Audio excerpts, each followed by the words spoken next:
خواتي خواتاتي مساء عليكم bonsoir tout le monde اهلا وسهلا مرحبا بكم في cette émission un nouveau podcast d'Algérie Part. Alors nous sommes toujours le jeudi 17 mars 2022. Ce matin nous avions diffusé un premier podcast اليوم من notre émission.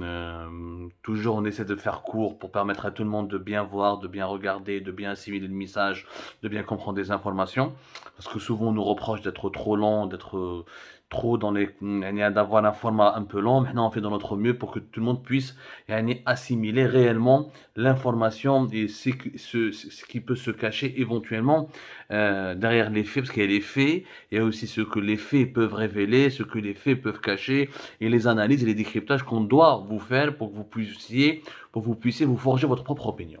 راح نحكيكم اليوم على l'affaire Ben Hnima. محمد بن حنيمة لحد الآن ما حبيتش نهضر. قعدت 3-4 jours j'étais en train d'observer. والله يا جماعة صار الباطل في l'affaire هذه. Tout le monde a dit n'importe quoi. Tout le monde dit tout et n'importe quoi. Alors à chaque fois, احنا في Algérie Part, on annonçait juste, on voulait rester professionnel, on a voulu juste rapporter l'information qui était sûre et confirmée. كي حكموه n'est-ce pas, on a fait un article. Quand Amnesty International a demandé aux autorités espagnoles de prendre en considération les spécificités de son cas et de ne pas l'expulser, on s'est contenté de rappeler les faits. Là, on essaie d'être objectif. À la fin de l'émission, un petit côté subjectif, parce que si je l'ai invité à une émission sur Canal 22 où j'ai un peu cerné sa psychologie. En toute sincérité, أنا ماني رابح فيها ni ناجا ni العجا ni كما يقولوا ni نعجا ni جمل ni ناقة ni والو. أنا ما عندي aucun intérêt. أنا je suis un journaliste algérien qui défend l'intérêt général de son pays. Mais ni clan, ni position, ni wello. Je parle des faits, je décris des situations que j'ai vécues et des informations que j'ai pu confirmer. هذا هو. محمد بن حليمة يا جماعة ما هبطوه الجزائر encore. ما راح la décision باش يهبطوه الجزائر n'a pas été encore prise officiellement. راهو dans un centre de rétention administrative. C'est l'équivalent de ce qu'on appelle ici en France un centre de rétention administratif. C'est Spagna, à côté de Valence, dans la région de Valence. Il est là le centre, c'est pas une prison, c'est pas un centre de détention, c'est un centre de rétention. C'est-à-dire, c'est les migrants illégaux ou là ceux qui sont dans une situation illégale, يحطوهم dans des centres ويخلوهم تما. Ça peut être une semaine, ça peut être 2 semaines, ça peut être 2 mois, ça peut être même 3 mois. C'est pas une prison, ils peuvent circuler le plus normalement à l'intérieur, ils peuvent avoir un téléphone, ils peuvent vadrouiller, etc. Mais يقدروا يخرجوا le centre de détention jusqu'à ce que les autorités espagnoles, les autorités de ce pays européen, parce que les centres de rétention administrative existent aussi en Italie, ici en France, en Belgique, en Allemagne, pratiquement tous les pays européens. Ils ont ce genre de structure. Les nombres ils varient, ils changent d'un pays à un autre. En tout cas, le centre هذاك حتى يقولوا لك les autorités تاع البلاد هذه est-ce que يخرجوك ولا يحاوزوك يخرجوك من التريتوار يقبلوك في بلادهم ولا ما يقبلوكش في بلادهم. Est-ce que tu seras toléré sur le territoire, tu es accepté ou ils vont t'éloigner du territoire national. Bon, tous les haragas, tous les migrants qui sont en Europe ne sont pas forcément dans ces centres-là parce que le nombre de ces centres, il est limité par rapport au nombre important de demandeurs d'asile, de migrants clandestins ou légaux qui sont dans les pays européens. Dans les centres, les migrants ou les plus dangereux ou ceux qui ont fait des problèmes atteintes à l'ordre public, dans ce genre de centre de rétention, en attendant la décision finale, ou les cas, certains cas de migrants que les autorités ont pris leur dossier en main et qu'ils ont jugé qu'ils veulent faire une dernière vérification pour savoir est-ce qu'ils vont les reconduire à la frontière ou là. Qu'il y a des migrants dans les centres de rétention administrative 2-3 mois ou de kharjouh. Être dans un centre de rétention administrative ne signifie pas pour autant à 100% une expulsion. Bon, Ben Hlima علاش راهو dans un centre de rétention. Je fais un mot, les faits, rien que les faits, parce qu'il y a trop de manipulations dans cette histoire. كل واحد يهضر على حساب الانتيري تاعو، كل واحد يهضر على حساب الانتيري تاع son clan، كل واحد يهضر على حساب l'agenda تاع الجماعة اللي يخدم معاها. Et personne ne se soucie de la vérité et de l'objectivité. Ben Hlima كان demandeur d'asile en Espagne. هكذا كي هبطوا محمد عبد الله quand il a été expulsé. Donc, Mohamed Abdallah, il a été expulsé par les autorités espagnoles à la fin du mois de juillet, en été 2021. Si je ne me trompe pas, c'était à la fin du mois de juillet, entre juillet et août. Quand il a été expulsé, c'était à la fin du mois d'août. Voilà, à la fin du mois d'août, plus exactement, vers le 20, 22, 23 août 2021. Qui a Ben Hlima خاف هرب من اسبانيا جا لفرنسا. Ceci dit, Mohamed Ben Hlima on lui a pas notifié un refus. d'après les informations que nous avons pu obtenir, contrairement à Mohamed Abdallah, l'ex-gendarme, les deux sont des ex-militaires qui ont fui l'Algérie, qui ont demandé le refuge politique en Espagne. Les deux ont commencé à militer sur Internet, à dénoncer, à militer ce que les autorités algériennes ne le reconnaissent pas le statut de militant, mais ils ont commencé à s'exprimer, voilà, sur Internet, à dénoncer, à dire des choses, on peut être d'accord, ne pas être d'accord, le problème n'est pas là, mais ils ont commencé à devenir des personnages publics.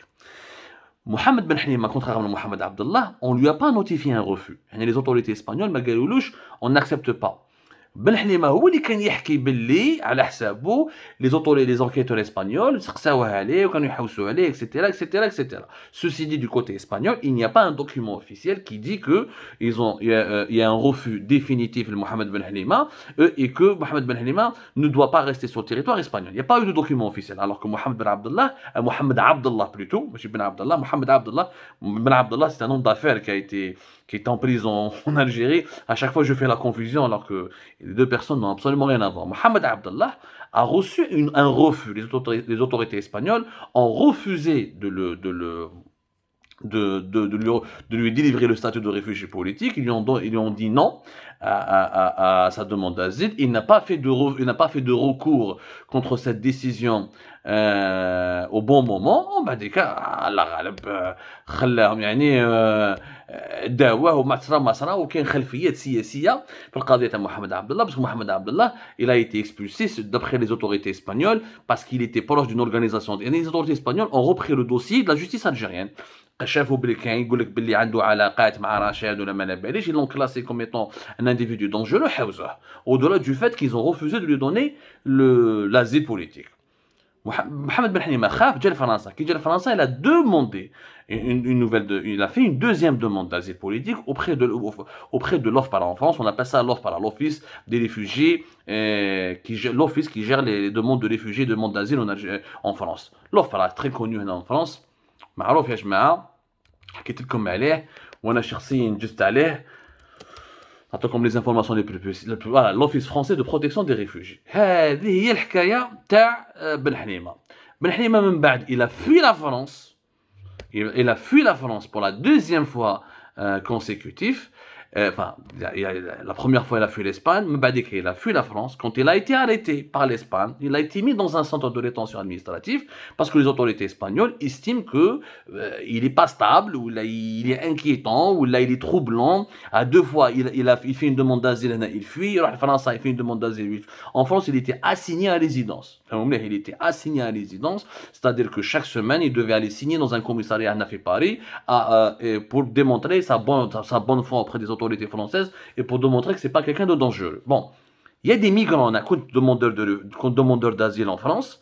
J'ai obtenu le statut de réfugié politique en France. On était 17 000 à l'époque à Paris, fin 2019. Je suis passé par ce circuit où effectivement il y avait des migrants qui ont un règlement de Dublin, on a un migrant dublinisé, dans le dossier procédure de Dublin, c'est-à-dire ما جاوش لفرنسا la première fois, جازوا على un autre pays européen pour venir en France. Le règlement de Dublin, tu dois demander ta demande d'asile tu dois faire ta demande d'asile au niveau du pays où tu as atterri la première fois, ou là ils ont déjà fait une demande d'asile en Italie ou là en Espagne ou là en Allemagne, donc certains de ces migrants ont été assignés à résidence. Même des délinquants, c'est-à-dire quand tu es assigné à résidence ou là quand tu dois signer, tu es placé sous contrôle de la police française parce que tu es un migrant, procédure de Dublin, sans que tu sois un délinquant, sans que tu sois un assassin, sans que tu sois sans avoir fait la moindre bêtise, le commissariat chaque semaine pour te contrôler en attendant la réponse à l'OFPRA. C'est une procédure qui est normale. Bon, كتب Ben Halima, d'ailleurs une garde à vue, etc. Ils lui ont posé des questions. On a fait Canal 22, revoyez l'émission live sur YouTube, qu'il a قيتو. Il nous a raconté un peu la garde à vue, les صرات له في janvier. Janvier 2021, janvier 2022, etc. يعني حكى عليها مليح l'émission, je vérifie pas avec vous la date باش تعاودوا تصيبوها مليح. Voilà, c'était le 28 janvier, c'est le 28, entre le 28 et le 29 janvier 2022. Il a raconté comme lui, il se sentait donc opprimé, etc. Ça, c'est des craintes légitimes quand tu es un migrant qui n'a pas de papier. Donc, c'est l'histoire d'un migrant qui n'a pas de papier. C'est pas un criminel. On lui reproche pas un crime. On lui reproche pas d'avoir fait un attentat, ou d'avoir participé à une action terroriste, ou d'avoir fait un crime, ou d'avoir touché à l'ordre public. Si c'est un migrant qui n'a pas de papier et qui a violé les règles de l'asile, ou ce qu'on appelle les règles qui régissent la demande d'asile. En Europe, quand tu demandes l'asile en France, ou là en Espagne, ou n'importe quel pays européen, ce que moi j'ai demandé l'asile en France, tu n'as pas le droit de quitter le territoire français. Capable يحكمك خرج من territoire français, يسقي عليك كيما يسقي عليك, il peut te rappeler à l'ordre, comme il te dit انت t'es pas sérieux, علاش هربت, يدير لك sous contrôle policier. Parce que هذه c'est la loi. راك demandeur d'asile, ما عندكش الحق تخرج من البلاد هذه où tu as demandé la protection. Tu attends les vérifications sécuritaires, les vérifications juridiques, qui sont les vérifications, une enquête des services administratifs et services de sécurité, ce qui est normal. Imagine un إرهابي ولا واحد صارت لهم جماعة تاع داعش هربوا مع السوريين. Imaginez que واحد va s'infiltrer parmi les réfugiés, parmi les demandeurs d'asile, criminels, واحد مهبول, donc ils sont obligés de vérifier. إذا من هبة ودبة يجي l'Europe يمدوا له les papiers. Ça va devenir un bazar à ciel ouvert. Ça, c'est des procédures purement bureaucratiques, sécuritaires, administratives. Donc, Mohamed Ben Ayman m'a touché mouchkil. Il n'a pas de problème, contrairement à ce que racontent certains youtubeurs, contrairement à ce que racontent certaines sources médiatiques, parce que irhabi ou der. En Europe, qui حكموا irhabi, يحطوه في الحبس. Mais ils يحطوش dans un centre de rétention administratif. يعني راه يديرهم الدول يعني ارهابي حتى dans un centre de rétention administratif. Ça n'a aucun tout ce qui a été raconté sur cette affaire, c'est du pipeau. Maintenant, c'est quoi la suite? La suite, c'est que les autorités espagnoles doivent répondre rapidement par rapport à la demande d'asile. Est-ce qu'ils acceptent de l'accueillir sur le territoire espagnol? Ou là, ils vont le remettre, ils vont lui demander de quitter le territoire espagnol. Mais هنا la loi واش تقول quand tu es appelé à quitter le territoire ماشي معناتها يردوك لبلادك. C'est pas la même chose. هذا c'est un demandeur d'asile. ما راهوش حراقة. Il y a un accord entre l'Algérie et l'Espagne via le ministère de l'Intérieur algérien et le ministère de l'Intérieur espagnol pour reconduire à la frontière, pour que les autorités espagnoles expulsent vers l'Algérie les harraga, les migrants clandestins. Harraga et demandeur d'asile, c'est deux statuts différents. Ouad harraga, Cheikh Dja, il est entré illégalement sur le territoire espagnol, ce qui n'est pas le cas de Mohamed Ben Halima, il est entré avec un visa touristique, il s'est établi, ensuite il a demandé son asile, comme dans Mohamed Abdallah. Ça, ce ne sont pas des harraga. Harraga, ils trollent illégalement, ce qui est une infraction en soi. Même les autorités espagnoles, la loi en Espagne, tu seras expulsé.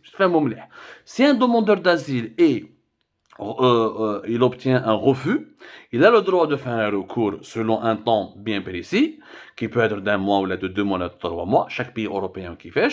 Même si le recours il est refusé, il dit tu es reconduit à la frontière, mais à ton pays d'origine. Parce qu'un demandeur d'asile, il a fui un pays où il se sentait en danger. Donc, ما عندكش الحق في le droit international, ما عندكش الحق ترميه وتحطه في بلاده. حاولوا يقتلوا لك ما يصرى به.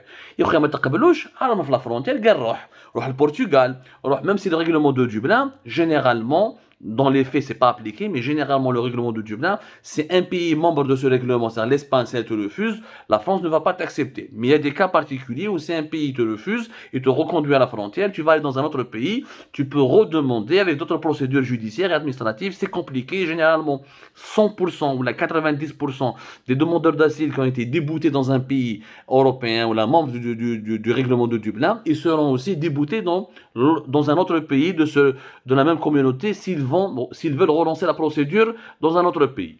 Mais normalement, si on applique la loi, l'Espagne n'a pas le droit de l'expulser vers l'Algérie. Sauf si, Mohamed Abdallah il a été expulsé parce que les autorités algériennes ont remis aux autorités espagnoles des documents, un dossier وين يحصلوها فيه باللي كوم كوا هو داخل في عمليات ما باليش انايا ارهابيه ولا ما باليش انا داخل عند مش عمليات ارهابيه يعني علاقته مع الموفمون راشد d'ailleurs l'AFP elle a سمحوا لي l'AFP elle a fait un papier elle a fait un papier à l'époque, fin août, où elle a dit, nous avons consulté effectivement un l'avis d'expulsion de Mohamed Abdallah. Il était effectivement écrit que il appartient, je vais vous citer un peu, c'est l'AFP qui le dit, hein. Voilà, c'est l'AFP qui le dit. Alors, parce qu'il avait un mandat d'arrêt international, notamment pour appartenance présumée à un groupe terroriste, a été remis par l'Espagne aux autorités algériennes. Je vous cite l'AFP, parce que l'AFP c'est une source très très sérieuse. Voilà, il avait été expulsé d'Espagne avec une trentaine de migrants. Ils ont été tous transférés vers un bateau en bateau depuis Almeria vers l'Algérie. En tout cas, il y avait un document que l'AFP a cité. L'AFP a cité elle a vu le document. Dans ce document, voilà, selon un document d'extradition consulté par l'AFP, il a été interdit d'entrer en Espagne pendant 10 ans. Mohamed Abdallah, âgé de 33 ans, a été interdit d'entrer en Espagne pendant 10 ans en raison de son appartenance au mouvement Rached, selon un document d'extradition espagnol consulté par l'AFP. Ça, c'est une autre affaire. Hadou, c'est les autorités espagnoles. Non seulement elles ont refusé la demande d'asile à Mohamed Abdallah, mais elles ont décidé qu'il ne doit pas rester sur le territoire espagnol parce qu'il appartient au mouvement Rached. Ce n'est pas parce que l'Algérie leur a demandé, légalement je parle, légalement, mais politiquement, légalement, les autorités espagnoles قال لك حنا ما نقبلوش هذا محمد عبد الله وما لازمش يدخل لبلادنا pendant 10 ans. Parce que nous estimons qu'il appartient à un mouvement dangereux qui est le mouvement Rached. C'est légalement. Politiquement, l'Espagne s'est alignée sur la ligne du régime algérien, des autorités algériennes. Donc, on peut dire que les membres de Rached sont considérés par les autorités espagnoles comme étant des membres dangereux d'un mouvement terroriste. Ça, c'est un autre débat. Ça, il faudrait exiger aux Espagnols des explications précises. Maintenant, le cas de Benhlima n'en est pas encore là.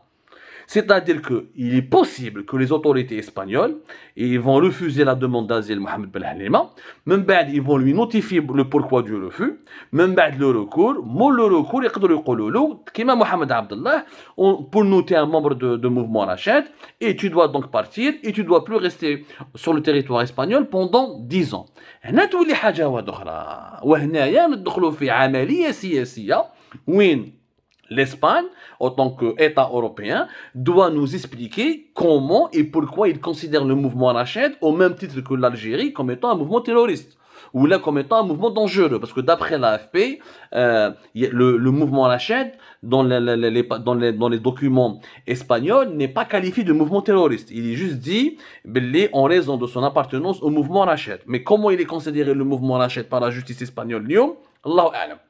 Moi, je ne peux pas vous donner des réponses que je ne détiens pas. Nous sommes en train de mener une enquête. Je veux vous rapporter des informations précises et détaillées. Quand on a vérifié un fait, je vous le dis. Maintenant, la bataille, elle est à deux niveaux. Un, qu'il faut que les autorités espagnoles, les enjeux plutôt, il n'y a pas de bataille, les enjeux, parce que bataille, on n'est pas partie prenante. Si on veut rester objectif, il y a deux enjeux. Le premier enjeu, les autorités espagnoles doivent nous expliquer pourquoi ils considèrent comme l'Algérie le mouvement Rached comme étant un mouvement dangereux. Deuxièmement, est-ce que Mohamed Ben Halima sera traité comme Mohamed Abdallah? Les dernières informations, il y a beaucoup d'ONG, d'avocats espagnols, de défenseurs des droits de l'homme qui ont saisi comme Amnesty International, le ministère de l'Intérieur espagnol, la justice espagnole pour leur dire que attention, ne faites pas la même connerie que Mohamed Abdallah parce qu'ils ont estimé que l'extradition de Mohamed Abdallah a été une grosse erreur parce qu'elle a permis de l'exposer au danger et en le remettant des autorités algériennes qui ne respectent pas les droits de l'homme. Bon, certains proches de Mohamed Abdallah, certaines personnes proches de Mohamed Abdallah disent qu'il a été torturé.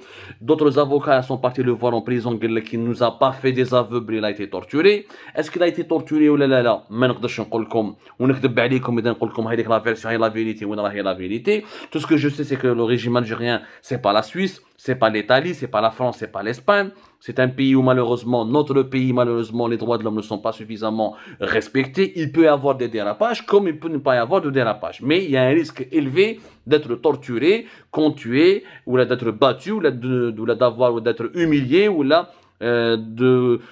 justice algérienne n'est pas indépendante.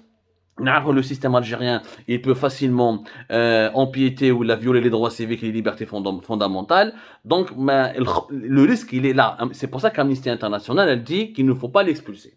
De l'autre côté, il faudra épuiser toutes les voies légales pour comprendre le droit d'asile, est-ce qu'il va être appliqué sur Mohamed Ben Halima ou là. Est-ce qu'on va estimer qu'effectivement, il parle sur YouTube, il parle sur les réseaux sociaux, il donne ses opinions politiques, est-ce qu'au nom de la liberté d'expression, on ne peut pas le reconnaître comme étant un réfugié politique? Les enjeux, tout le reste, c'est de la spéculation au khorté. Maintenant, le problème, c'est qu'Alger, voilà, moi, j'ai parlé avec des sources sécuritaires algériennes, ils sont persuadés, les sources à qui j'ai parlé, elles sont persuadées que Mohamed Ben Halima, dimanche prochain, qu'on fait Alger. Pour eux, on est le jeudi 17 mars. Pour le dimanche, Redouane Kouno 18, le dimanche 20 ou le lundi 21 mars, Mohamed Ben Halima, il compte pas. Parce que pour eux, il y a un accord qui a été conclu par les autorités algériennes, que tous les membres de la Rached qui transiteront par l'Espagne ou là qui sont dans une situation de séjour irrégulier sur le territoire espagnol vont les expulser vers l'Algérie. Il y a un accord précis. D'ailleurs, cet accord, je ne sais pas, parce que l'Espagne, elle est un peu bizarre. Si vous voulez, si l'Espagne veut expulser tous les membres de la Rached, pourquoi elle expulse uniquement les demandeurs d'asile, ceux qui n'ont pas de papier?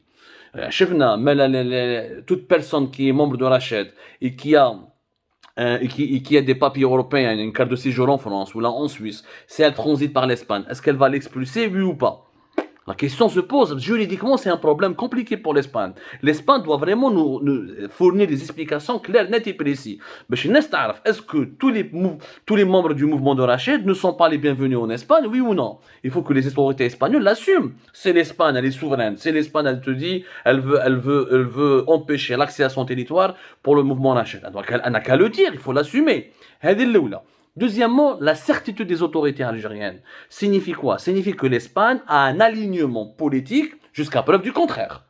Moi, les autorités espagnoles ne s'expriment pas, du moins ne donnent pas des réponses concrètes. Pour les autorités, aux yeux des autorités algériennes, à entendre les autorités algériennes, quand je parle des sources sécuritaires, c'est les institutions les plus sensibles, comme les services de l'enseignement. Pour eux, l'Espagne متفاهمة مع l'Algérie, لازم يدخلوا. اللي يدير المشاكل للجزائر من l'Espagne depuis qui a une relation avec le mouvement Rached, يدخل للجزائر. Il sera expulsé, pas extradé, expulsé. Parce que pour qu'il y ait une extradition, il faut qu'il y ait un jugement, un procès en Espagne, avec un verdict. باش نتفاهموا مليح. Donc, حنايا ou la certitude t'as les autorités sécuritaires algériennes, ou c'est du bluff, où les Algériens bluffent, ils font du mensonge, ils essaient de nous impressionner, ils essaient de nous dire nous sommes un régime fort, l'Espagne roule avec nous, elle mange et avec en pleine crise énergétique, en plein rapprochement avec la guerre entre l'Ukraine et la Russie, les tensions avec le Maroc, l'Espagne et l'Algérie, effectivement, se sont beaucoup rapprochés à une sorte de lune de miel, où c'est une vérité, ou c'est du bluff. C'est-à-dire que c'est du bluff, ils propagent des rumeurs et juste pour terrifier tous les opposants et tous les exilés algériens. La thèse, on va la vérifier à l'issue de l'affaire de Ben Halima. Ou réellement l'Espagne, elle est devenue l'allié politique du régime algérien. L'Espagne doit l'assumer ouvertement. Sinon, je pense qu'il y a une solution simple qui va nous permettre de trouver une solution juridiquement. Mohamed Ben Halima a voulu reprocher des choses. Jugez-le en Espagne.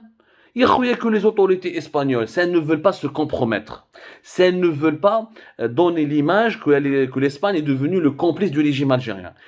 Mohamed Ben Halima, il a des mandats d'arrêt depuis l'Algérie. La justice algérienne l'accuse d'avoir fait des crimes qui sont assez graves, qui sont même des crimes qui s'apparentent à des activités terroristes. Il y a qu'un tribunal espagnol et que la justice espagnole, elle est indépendante. Le leader du Polisario en 2021, il a été soigné en Espagne, il a un jugement, il a dit suffisamment de preuves que c'est un tortionnaire, il a يدخل. يا خويا ديروا كيما درتوا مع البوليزاريو ديروا مع لو ليدر دو بوليزاريو كيما درتوا معاه ابراهيم غالي ديروا مع محمد بن حليمه ديروا ان بروسي moi je réclame une solution médiane باش ما يقول لك ني راك مع رشاد وجماعتهم ني راك مع لو ريجيم الجيريان باش نكونوا يعني dans le cadre de la loi dans le cadre objectif et neutre ديروا ان بروسي جيبوا لنا محمد بن حليمه وحاسبوه Et je vous dis, vous les preuves, que c'est un criminel. جيبوا لنا les preuves, que السيد هذايا مشرار. جيبوا لنا les preuves, que السيد هذايا راهو un dangereux terroriste qui menace l'ordre public en Europe ou l'ordre public en Algérie. وإذا عندكم des preuves حكمتوا عليه, يا خويا son extradition sera légale. وإذا ما عندكمش des preuves ما حكمتوش عليه, libérez le monsieur, كما vous avez libéré إبراهيم غالي تاع leader du Polisario, وخليته يدخل لبلادو بن حليمة, إما il accepte, إما il prend l'asile politique, إما يروح كيش دولة واحدة أخرى qui va l'accepter, qui va lui donner l'asile politique.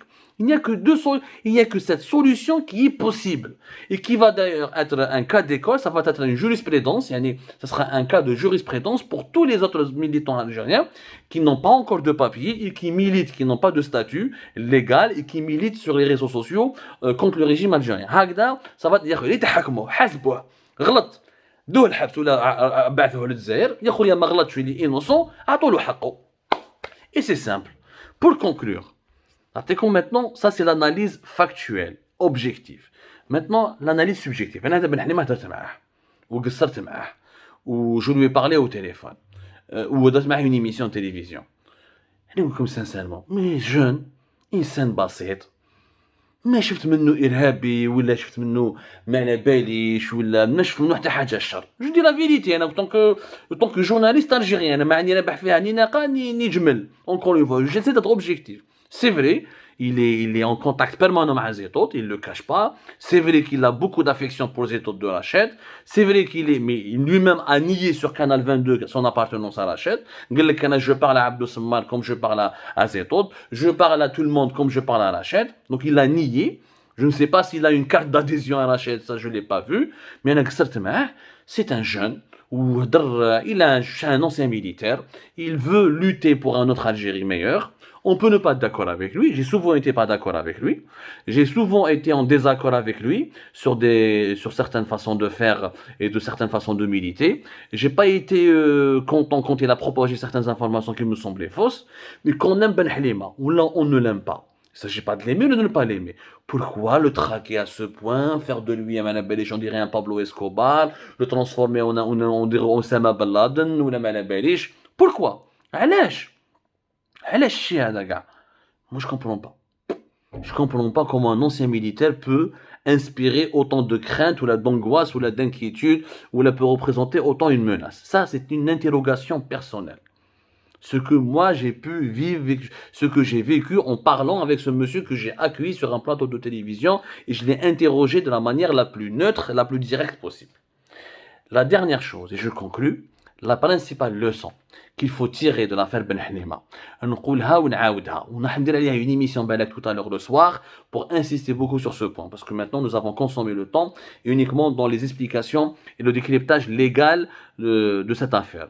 يا خويا les militants algériens اللي ما عندوش كواغط غير يبلع فمه يا خويا روح دير كواغطك تجي dans un pays obtient le statut إما عندك un résident إما عندك un statut de réfugié politique, إما tu es un travailleur avec un permis de travail, obtiens des papiers qui te protègent, qui protègent ta situation, qui protègent tes droits de citoyen. Ensuite, يا خويا fais de la politique. يا خويا هادو اللي يجوا مساكن, ils sont uniquement demandeurs d'asile ولا حراقة, ne risquez pas, ne prenez pas des risques inconsidérés. ما تبعوش عبدو سمار عنده ريفوجي بوليتيك, ما تبعوش هادو لي زوتر انفلونسور اللي واحد اللي عنده ناسيوناليتي انجليز, واحد عنده ناسيوناليتي فرونسيز, واحد هادو. Pensez d'abord à légaliser votre situation, هكذا, à vous protéger vos droits, ensuite militez comme vous voulez dans le cadre légal. Parce que les autorités européennes de tous les pays européens auront le droit de vous expulser en utilisant l'illégalité de votre séjour. C'est un motif qui est légal. Tu es dans un territoire, tu es dans séjour irrégulier. C'est un migrant illégal. Normalement, ما عندوش الحق يحاوزك للجزائر, mais عنده الحق يحاوزك. Donc s'il vous plaît, utilisez la loi pour vous protéger, pour ensuite pouvoir vous-même militer, etc. On en reparlera de ce point-là. Je préfère m'arrêter là. Et si vous avez des questions sur cette affaire, n'hésitez pas. Nous poursuivons notre enquête et nos investigations. Et on reviendra sur le cas de Ben Halima dans les prochaines heures. Inch'Allah. Prenez soin de vous.